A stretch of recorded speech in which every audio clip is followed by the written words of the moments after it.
Pontianak ini, ke depan kita tetap jalan bersama, bergandengan tangan dalam suka dan duka.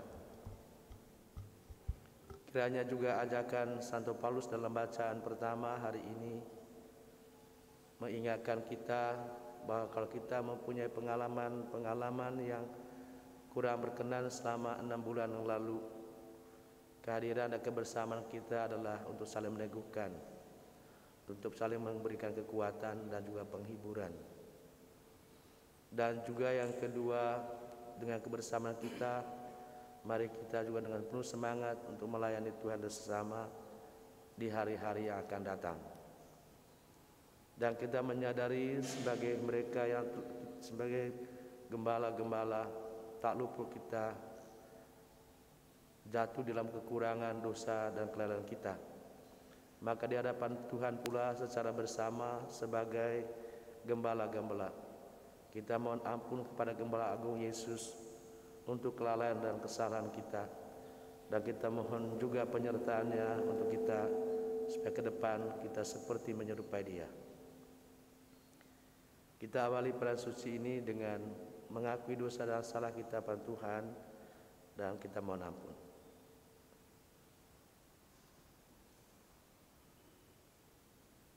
Saya mengaku kepada Allah yang Maha Kuasa dan kepada saudara sekalian bahwa saya telah berdosa dengan pikiran dan perkataan, dengan perbuatan dan kelalaian.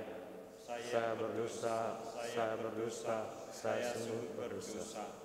Oleh sebab itu saya mohon kepada Santa Maria, kepada para malaikat dan orang kudus, dan kepada saudara sekalian, supaya mendoakan saya pada Allah Tuhan kita. Semoga Allah yang Maha Kuasa mengasihani kita, mengampuni dosa-dosa kita, dan mengantar kita ke hidup yang kekal. Amin. Tuhan kasianilah kami. Tuhan kasianilah kami. Kristus kasianilah kami. Kristus kasianilah kami. Tuhan kasianilah kami. Tuhan kasianilah kami. Marilah kita berdoa. Kita juga kenang sesama kita yang dipanggil Tuhan dimakamkan hari ini, Pastor Blasius Blino.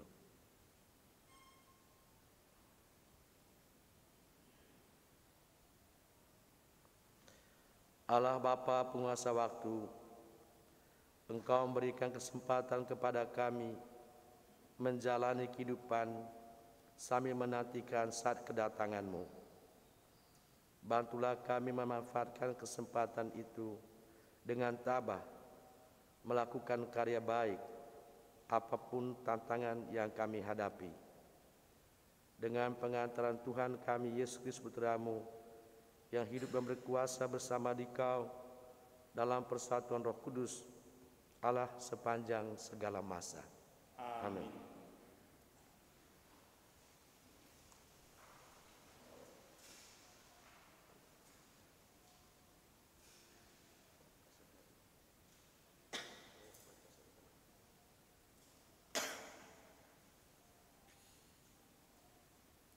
Bacaan pertama, pembacaan dari surat Rasul Paulus kepada jemaat di Tesalonika. Saudara-saudara, tentang kedatangan Tuhan kita Yesus Kristus dan berkumpulnya kita dengan Dia, kami minta kepadamu, jangan lekas bingung dan gelisah, baik oleh ilham roh maupun oleh kabar atau surat yang dikatakan berasal dari kami, seolah-olah hari Tuhan telah tiba. Hendaknya kalian jangan sampai disesatkan orang dengan cara bagaimanapun juga. Allah dari mulanya telah memilih kalian untuk diselamatkan dalam roh yang menguduskan kalian dan dalam kebenaran yang kalian percayai. Untuk itulah Ia telah memanggil kalian lewat Injil yang kami wartakan, sehingga kalian dapat memperoleh kemuliaan Yesus Kristus Tuhan kita. Sebab itu, berdirilah teguh, dan berpeganglah pada ajaran-ajaran yang kalian terima dari kami, baik secara lisan maupun secara tertulis. Semoga Tuhan kita Yesus Kristus dan Allah Bapa kita menghibur dan memperkuat hatimu dalam segala karya dan tutur kata yang baik. Sebab Allah mengasihi kita, Ia memberi kita hiburan abadi dan harapan baik karena kasih karunia-Nya. Demikianlah sabda Tuhan. Mazmur tanggapan refren, Tuhan akan datang menghakimi dunia dengan adil.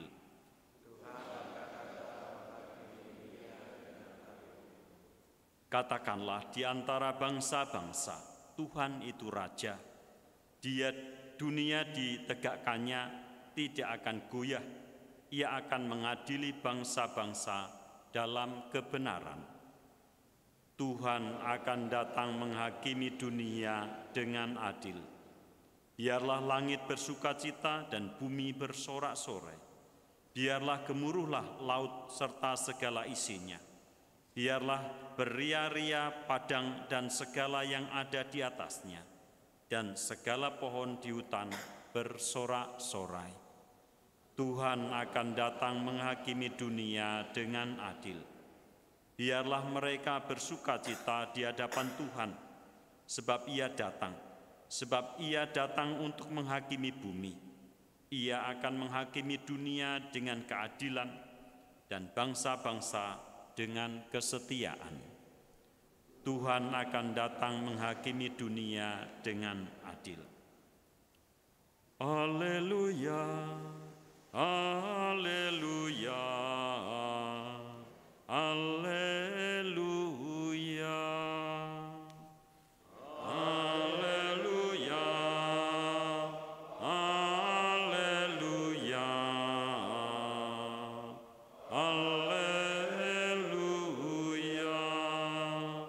Sabda Allah itu hidup dan penuh daya, menguji segala pikiran dan maksud hati.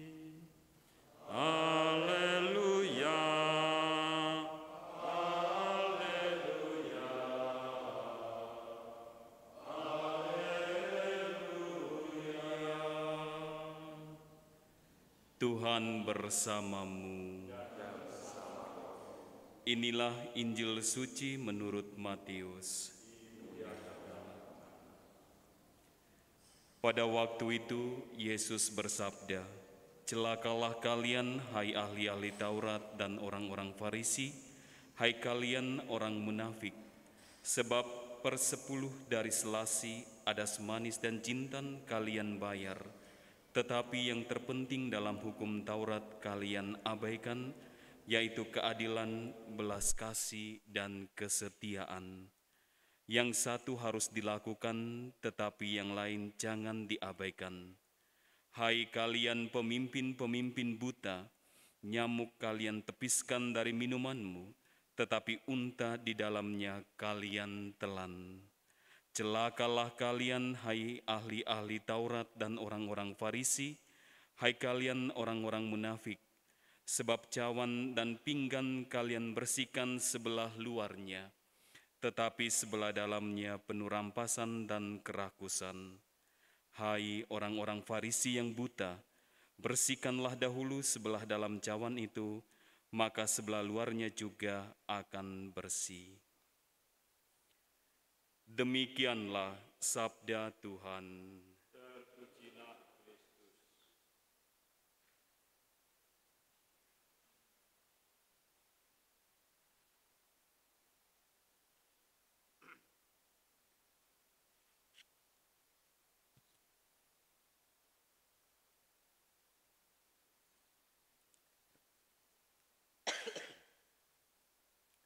Teman-teman pastor, saudara-saudari yang saya kasih dalam Tuhan.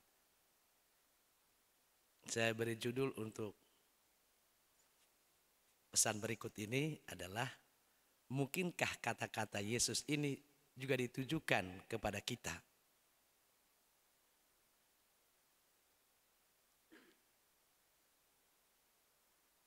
Teman-teman pastor yang saya kasihi dalam Tuhan, membaca teks Injil mulai hari Sabtu, Senin, dan Selasa hari ini penuh dengan kata-kata celakalah, celakalah dari Yesus yang ditujukan kepada ahli Taurat dan orang Farisi. Dan kata-kata Injil ini pula lah yang membuka pertemuan pastores kita.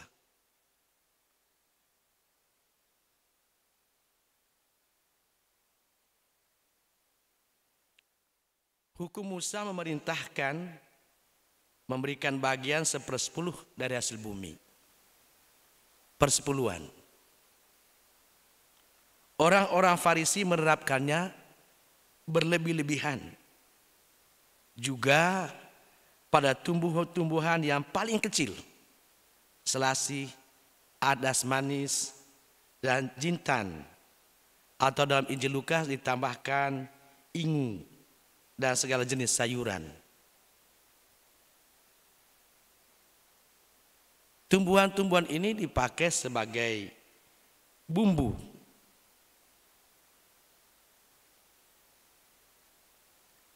Dan hanya merupakan hasil sampingan dari ladang. Sehingga hasilnya hanya sedikit. Harganya pun murah. Ulangan bab 14 ayat 23 memang mengatakan bahwa orang Israel harus memberi perpuluhan. Tetapi dari gandum, anggur, dan minyak yang merupakan hasil utama dari ladang. Dan juga ternak. Tetapi kebetulan di dalam ulangan yang sama ada beberapa teks lain seperti di ayat 22 bab 14 dikatakan seluruh hasil benih yang tumbuh di ladangmu itu dijadi 10/10-nya untuk persembahan. Juga demikian di dalam Imamat bab 27 ayat 30 dikatakan segala persembahan perpuluhan dari tanah.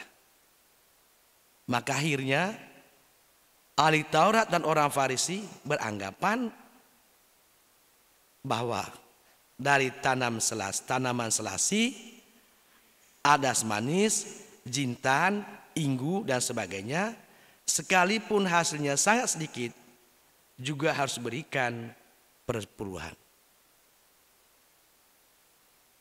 Yesus melihat bahwa ahli Taurat dan orang Farisi begitu taat terhadap apa yang tertulis di dalam Taurat, sampai kepada hal-hal yang sangat kecil. Tetapi yang menjadi persoalan adalah yang kecil ini seringkali diangkat sebagai hal yang utama.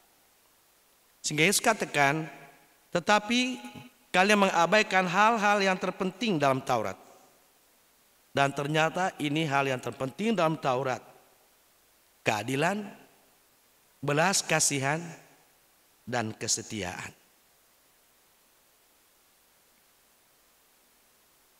Kecaman Yesus kepada ahli Taurat orang Farisi karena mereka menekankan hal-hal kecil tetapi mengabaikan hal-hal besar seperti yang dikatakan tadi. Teman-teman para imam yang saya kasih dalam Tuhan, kata-kata Yesus ini menjadi kata-kata awal pertemuan pastores kita. Dan kelompok ahli Taurat dan orang Farisi itu untuk zaman kita, mungkin kita ini.